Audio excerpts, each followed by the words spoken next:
महत्वपूर्ण प्रेस वार्ता में आप सभी पत्रकार बंधुओं, मीडिया बंधुओं का हार्दिक स्वागत और अभिनंदन है। आज की प्रेस वार्ता अति महत्वपूर्ण है। प्रेस वार्ता शुरू करने से पहले मैं अपने साथ आए दोनों साथियों का परिचय करा दूं। मेरे बाएं ओर राजेश शर्मा जी हैं, जो रायपुर विधानसभा के एक कर्मठ कार्यकर्ता, वरिष्ठ कार्यकर्ता हैं। साथ ही मेरे दाएं ओर श्री विजय पंवार जी हैं, जो प्रदेश कार्यकारिणी सदस्य हैं और ऋषिकेश में काम कर रहे हैं। साथियों, बड़ा दुखद है कि उत्तराखंड में पिछले 3 दिन 17, 18 और 19 अक्टूबर को आपदा आई और उसमें हमारे लगभग 4 दर्जन 46-47 से अधिक लोग उनको जान गंवानी पड़ी। साथियों, इस आपदा का रेड अलर्ट पहले से जारी हो गया था कि 17, 18 और 19 तारीख को उत्तराखंड में भारी बारिश होगी।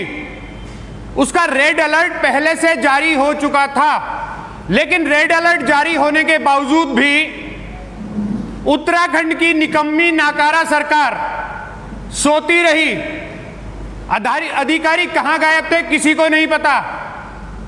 पक्ष विपक्ष के नेता लोग मर रहे थे, वो चाय की चुस्कियां ले रहे थे, हंसी ठट्टा कर रहे थे और इस दल में जाएंगे कि उस दल में जाएंगे, ये चर्चा चल रही थी। जिनकी जिम्मेदारी थी उत्तराखंड के लोगों को बचाने की, वो हंसी ठट्टे में व्यस्त थे।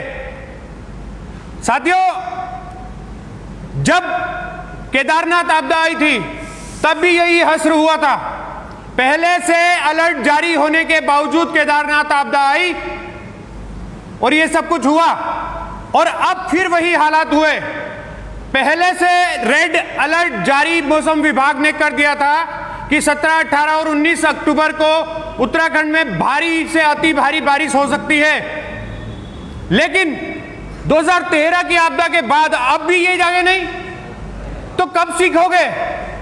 ये सरकारें कब सीखेंगी कि भाई जब रेड अलर्ट जारी होता है, तो पहले भी जब हमारे साथ ऐसी घटनाएं घटित हो चुकी हैं जिसमें हमारे लोग हताहत हुए, जिनकी जान गई, घर गए, मकान गए, पशु गए, सब कुछ गए, तो क्या अब सरकारों को समय से पहले नहीं चेतना चाहिए था? लेकिन सरकारें सोती रही, अधिकारी नदारद रहे।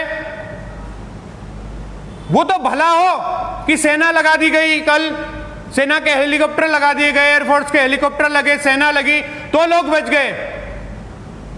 लगभग 600 लोगों को निकाला गया, रेस्क्यू किया गया। अगर ये सब नहीं होता तो ये सोच लीजिए, ये 48-47 नहीं, ये 600-700 लोगों ने हो सकते थे अगर सेना ना लगाई जाती तो ये जवाबदेही होनी चाहिए सरकारों की। लेकिन उत्तराखंड की निकम्मी नाकारा सरकार, प्रभारी मंत्री कहां गायब हैं? जिलों के प्रभारी मंत्री हैं, क्या वो अपने जिले में कोई गया? क्या किसी ने अपने विधायक और प्रभारी मंत्री को अपने जिले में देखा? 8 जिलों में पिछले 3 दिन में 48-47 लोगों की मृत्यु हो गई। घरों की हानि, पशु की हानि, खेत की हानि, मकान दुकान की हानि वो अलग है। आज दिल्ली के मुख्यमंत्री और हमारी आम आदमी पार्टी के राष्ट्रीय संयोजक अरविंद केजरीवाल जी ने ऐलान किया है कि किसानों को 50,000 रुपए पर हेक्टेयर के हिसाब से मुआवजा दिया जाएगा, जो पूरे हिंदुस्तान में सबसे ज्यादा है। हमारी मांग है उत्तराखंड सरकार से कि वो भी इसी तरह से किसानों के लिए मुआवजे की घोषणा करें, क्योंकि बहुत से किसानों को भी इसमें नुकसान हुआ है।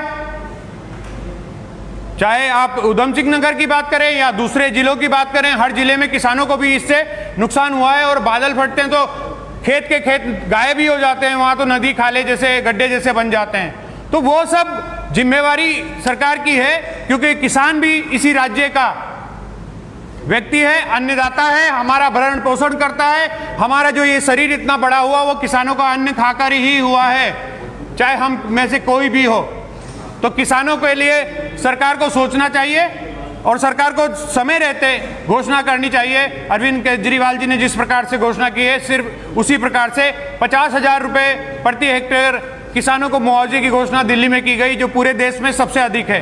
हमारी मांग है बीजेपी सरकार से कि वो भी यहां पर घोषणा करे, क्योंकि आपदा में बहुत से किसानों का बहुत नुकसान हुआ है।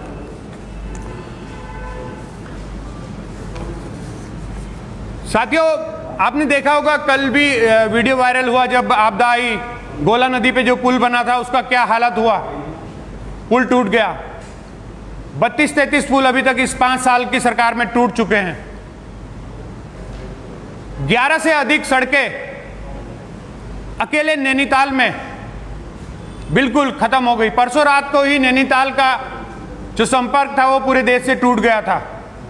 3 नेशनल हाईवे सहित 11 सड़कें। ऐसे ही हाल पिथौरागढ़ में रहे, अल्मोड़ा में रहे, दूसरे जिलों में रहे। 8 जिलों में 47-48 लोग मृत्यु को प्राप्त करते हैं, मृत्यु हो जाती है उनकी इस आपदा में। जबकि रेड अलर्ट पहले से जारी था, तो सरकारें कहां सो रही थी? सरकार कहां थी? मंत्री कहां थे? अधिकारी कहां थे? जिम्मेदारी किसकी है? क्या कोई जिम्मेदार नहीं है? मेरा परिवार, आपका परिवार, पत्रकार बंधुओं, अगर आपके परिवार में कुछ हो जाता है, कुछ बात होती है, कुछ काम होता है, तो कोई ना कोई जिम्मेदार तो होता है ना। वो जिम्मेदारी लेता है कि हाँ, ये जिम्मेदारी मैं लेता हूं, ये काम ऐसे होगा। लेकिन यहां उत्तराखंड में तो कोई जिम्मेदारी लेने को तैयार नहीं है, गायब है। किस लिए उत्तराखंड सरकार ने प्रभारी मंत्री बनाए हैं जिलों के? कब जाएंगे वो जिले में? क्या चुनाव में जाएंगे या दल बदल में ही मशगूल रहेंगे? बड़े दुख और शर्म की बात है जिस प्रकार से हमारे लोग लगातार मर रहे हैं और सरकारें, कहा जाए तो मजा ले रहे हैं। बड़े शर्म की बात है, दुख के साथ कह रहा हूं उन शब्दों को।